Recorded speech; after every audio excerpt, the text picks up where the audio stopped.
오늘 함께 나눌 말씀은요. 사도행전 19장 8절에서 20절 말씀입니다.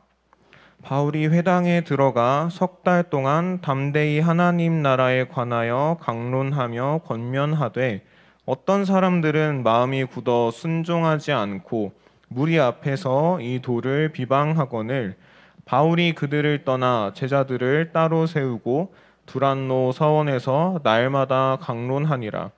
2해 동안 이같이 하니 아시아에 사는 자는 유대인이나 헬라인이나 다 주의 말씀을 듣더라. 하나님이 바울의 손으로 놀라운 능력을 행하게 하시니 심지어 사람들이 바울의 몸에서 손수건이나 앞치마를 가져다가 병든 사람에게 얹으면 그 병이 떠나고 악귀도 나가더라.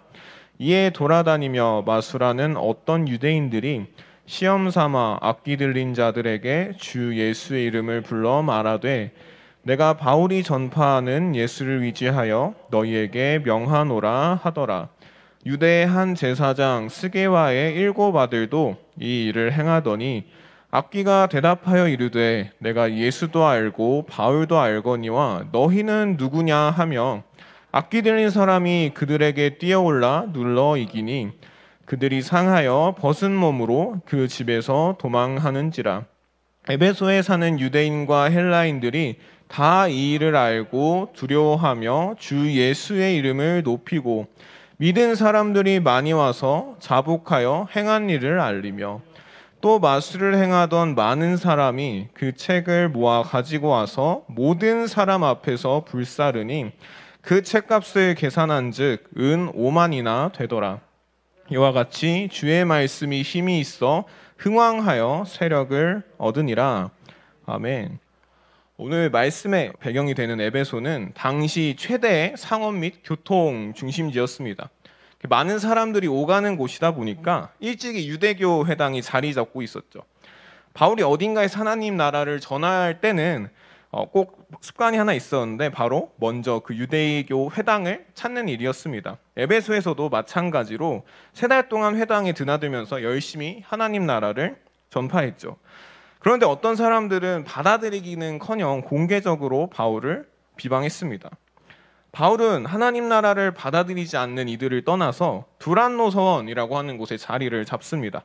그리고 거기서 제자들과 함께 날마다 하나님 나라를 가르치기 시작하죠. 그렇게 2년 동안 바울이 하나님 나라를 전할 때 바울을 통해 사람들의 병이 치유되고 악귀가 떠나가는 등 놀라운 하나님의 능력들이 나타납니다. 심지어는 사람들이 바울의 손수건이나 앞치마를 가져다가 아픈 사람들에게 얹어도 그런 기적이 일어나기까지 했죠. 이런 광경을 보면서 눈을 반짝이는 사람들이 있었습니다. 바로 돌아다니며 마술하는 어떤 유대인들이었어요. 이 사람들은 신의 이름을 부르면 그 신을 자신이 원하는 대로 부를 수 있다고 믿었습니다. 그래서 유대인 마술사들이 남긴 책들을 보면 자음만 남아있던 그 하나님의 이름을 발음해 보려고 모음을 이리저리 바꾸었던 흔적이 남아있어요. 보시면 이렇게 하나님 여호와라는 이름이 원래 이렇게 자음만 남아있었는데 마술사들이 이렇게 모음을 여러 가지 종합해 보면서 하나님을 어떻게 부려보려고 했던 흔적들이 이렇게 발견된다고 합니다.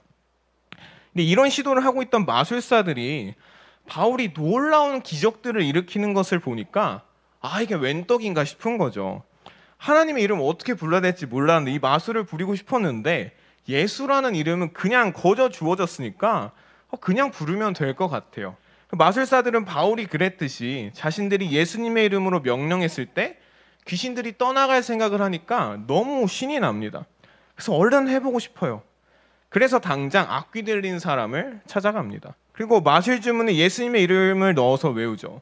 내가 바울이 전파하는 예수를 위지하여 너희에게 명령한다. 그런 유대인들 중에는 이제 제사장 스게와의 7 아들도 있었습니다. 유대교 제사장이라면은 그 하나님을 잘 아는 사람들 중 하나였죠. 근데 그런 제사장의 아들이라면 아마 하나님의 그 숨겨진 이름에 대한 정보들에 가까운 사람들이다 보니까 이 마술 동아리라고 할까요? 마술 동호회? 이 집단에서 굉장히 인기 있었던 사람들이라고 해요.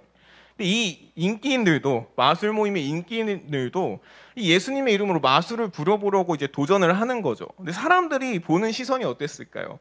유대교 제사장의 아들이 유대인 출신 예수의 이름으로 마술을 부리면 뭔가 괜찮은 조합이니까 놀라운 일이 일어날 것 같아요. 그래서 많은 사람들이 기대하는 눈빛으로 지켜보고 있었습니다. 내가 바울이 전파하는 예수를 위하여 너희에게 명령한다.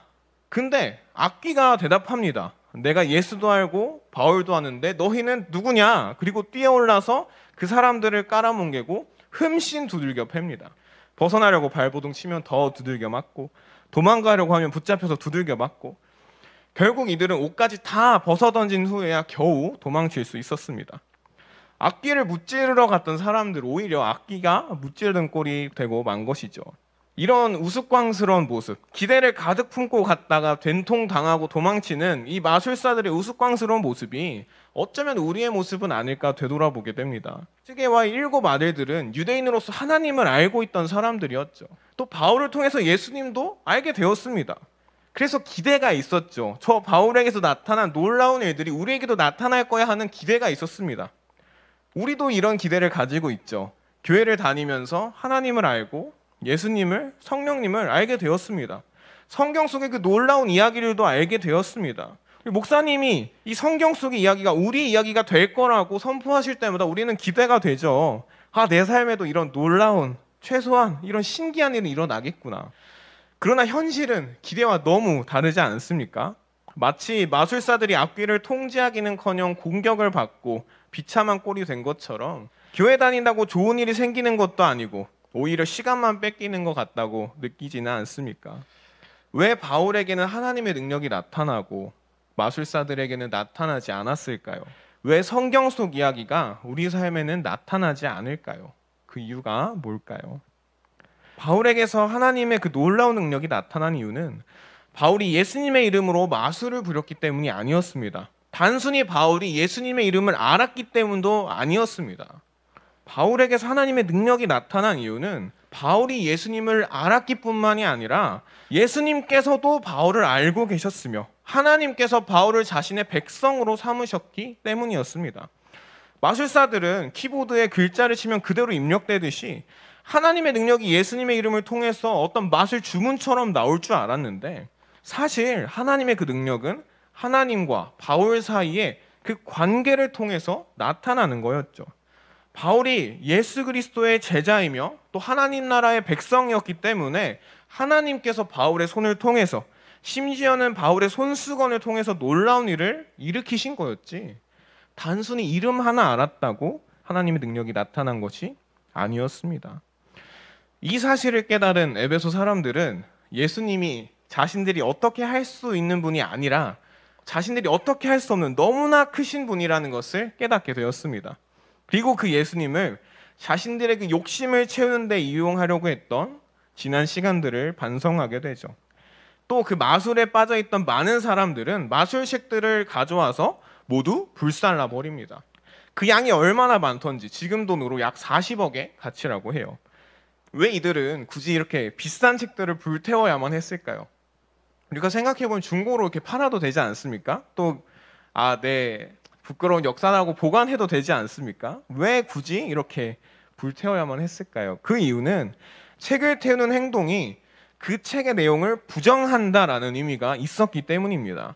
그래서 에베소 사람들은 우리가 더 이상 헛된 마술에 빠져있지 않고 하나님의 말씀을 따르겠습니다라는 결단을 담은 마음으로 이런 행동을 했던 것이죠. 사람들이 이렇게 예수님을 단순히 아는 것을 넘어서 자신들의 구원자로 받아들이고 하나님의 백성으로 살아가기를 결단하니까 오늘 말씀에 주의 말씀이 힘이 있어 흥왕하여 세력을 얻었다 말씀하고 있습니다. 다시 말하면 하나님의 말씀이 그 에베소 사람들의 최고가 되고 그 사람들의 대세가 되었습니다. 또 그제서야 에베소 사람들이 진짜 하나님 나라의 백성이 된 것입니다. 사랑하는 여러분, 우리 다시 한번 생각해 보길 원합니다. 왜 교회를 다녀도 우리 삶이 변하지 않을까요? 왜 예수님을 믿는다고 하는데도 우리 삶에 하나님의 능력이 나타나지 않는 걸까요? 왜 성경 속의 그 이야기들이 우리 삶과 전혀 관계없는 이야기가 되는 걸까요? 이런 질문을 하는 우리에게 오늘 말씀이 묻습니다. 너희는 누구냐? 여러분 누구십니까? 예수님을 아는 사람이신가요? 그렇다면 성경은 그렇기 때문에 예수 이름의 그 능력이 나타나지 않는다라고 대답합니다.